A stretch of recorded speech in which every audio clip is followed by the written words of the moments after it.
तो आज हम करेंगे एक्सरसाइज 1.1 का question number 14। Let L be the set of all lines in XY plane and R be the relation in L defined as R equals to L1 L2 such that L1 is parallel to L2.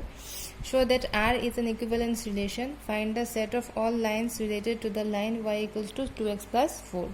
तो ये हम लोग का question है, ये आप देख सकते हैं एक्सरसाइज 1.1 का क्वेश्चन नंबर ये 14 है। ठीक है, तो चलिए सबसे पहले हम फर्स्ट पार्ट करते हैं कि इस रिलेशन को हम इक्विवेलेंस रिलेशन प्रूव करना है, इतना तक हम करते हैं।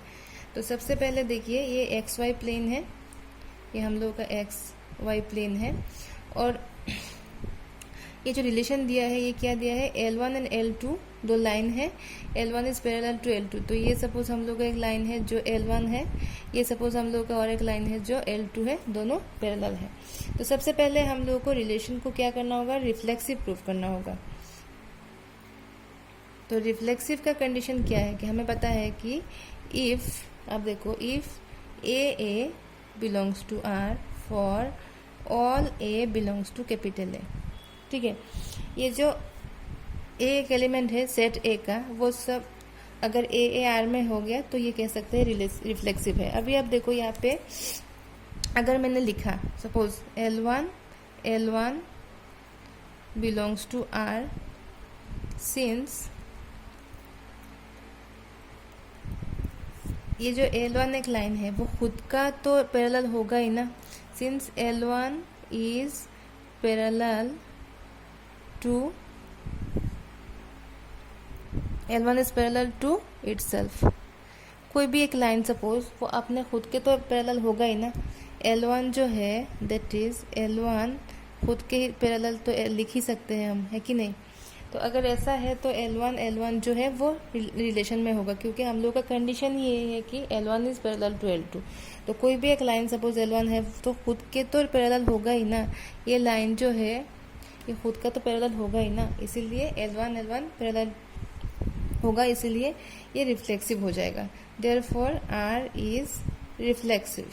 ठीक है, R जो है वो रिफ्लेक्सिव है। अभी हमें दिखाना है कि ये सिमेट्रिक भी है। तो सिमेट्रिक का कंडीशन क्या था, सिमेट्रिक का कंडीशन ये था कि if A B belongs to R then B A belongs to R for A B belongs to capital. ये हम लोगों का कंडीशन है, ये हम लोगों का क्या है, कंडीशन है। तो हियर अगर हम लिखेंगे देखो कि L1 L2 जो है, ठीक है, वो हमारा R में है, L1 और L2 R में है। अगर हमने ऐसा लिखा तो ये क्या बोलता है कि L1 is parallel to L2। ठीक है ना, L1 और L2 अगर बिलोंग्स टू R है, इसका मतलब L1 is parallel to L2। L1 जो है वो L2 के पैरेलल है। तो ये हम उल्टा भी लिख सकते हैं कि L2 जो है वो L1 के पैरेलल है, दोनों आपस में पैरेलल है। तो इसका मतलब L2 is parallel to L1, ये भी लिख सकते हैं। अगर हमने ऐसे लिखा तो हम लिख सकते हैं कि L2 L1 belongs to R। तो ये क्या हो गया, L1 L2 belongs to R and L2 L1 belongs to R, therefore R is symmetric. R जो है वो सिमेट्रिक है। अभी आप देखो अब ये ट्रांजिटिव है कि नहीं वो देखना है कि ट्रांजिटिव होने का कंडीशन क्या था, if A B belongs to R and B C belongs to R then A C belongs to R for A B C belongs to capital है। ये हम लोग का कंडीशन है, ठीक है ना। तो यहाँ पे देखो हियर हम क्या लिख सकते हैं, अगर हमने लिखा कि L1 L2 belongs to R, ये क्या बोलता है कि L1 is parallel to L2। ठीक है, अगर मैंने लिखा कि L2 L3 belongs to R, ये क्या बोलता है कि L2 is parallel to L3। ठीक है ना, L2 L3, ये L2 है, ये L2 L3 पैरेलल है। तो अभी आप देखो कि L1 L2 पैरेलल है, L2 L3 भी पैरेलल है, तो ऑटोमेटिकली L1 और L3 भी पैरेलल होगा। मतलब L1 is parallel to L3। तो इसका मतलब क्या लिख सकते हैं हम, L1 L3 belongs to R। ठीक है ना।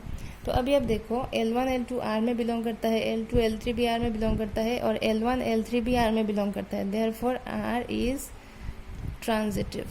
R क्या हो गया हम लोग का? ट्रांजिटिव हो गया।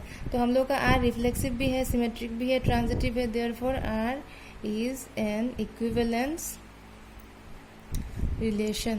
तो R क्या हो गया? इक्विवेलेंस रिलेशन हो गया। अभी आप देखो ये सेकंड पार्ट करना है कि find the set of all lines related to the line y equals to 2x+4। ये पार्ट हमको करना है अभी। तो इसके लिए आप देखो यहाँ पे R जो है वो दिया हुआ है कि L1 और L2, ठीक है, फिर L1 is parallel to L2, ये हम लोग को दिया हुआ है। और जो इक्वेशन है वो y इक्वल्स टू 2x+4। तो हमें क्या पता है कि कोई भी इक्वेशन ऑफ ए लाइन को क्या होता है, y इक्वल्स टू mx+c, जहाँ पे m is the slope of the line, ठीक है ना। तो यहाँ पे m कितना हो गया? 2 हो गया। तो अभी कोई भी एक लाइन अगर हमने लिया जो इस लाइन के पैरेलल होना चाहिए, तो m तो सेम होना चाहिए क्योंकि पैरेलल लाइन का स्लोप जो है वो सेम होता है। तो कोई भी एक लाइन 2x+c लिए जहाँ पे c क्या होता है? एक रियल नंबर होता है। यहाँ पे c 4 है, पर आप अगर इसी लाइन का कोई भी पैरेलल लाइन लेना है तो ये 2 तो 2 ही होना चाहिए। 2 का मतलब क्या? ये स्लोप है, स्लोप सेम होना चाहिए क्योंकि ये पैरेलल होना चाहिए। पर ये जो c है वो अलग भी हो सकता है, तो ये c कोई भी एक रियल नंबर हो सकता है। तो हम लोग का सेट जो है the set of all lines will be y equals to 2x+c। ठीक है, थैंक यू।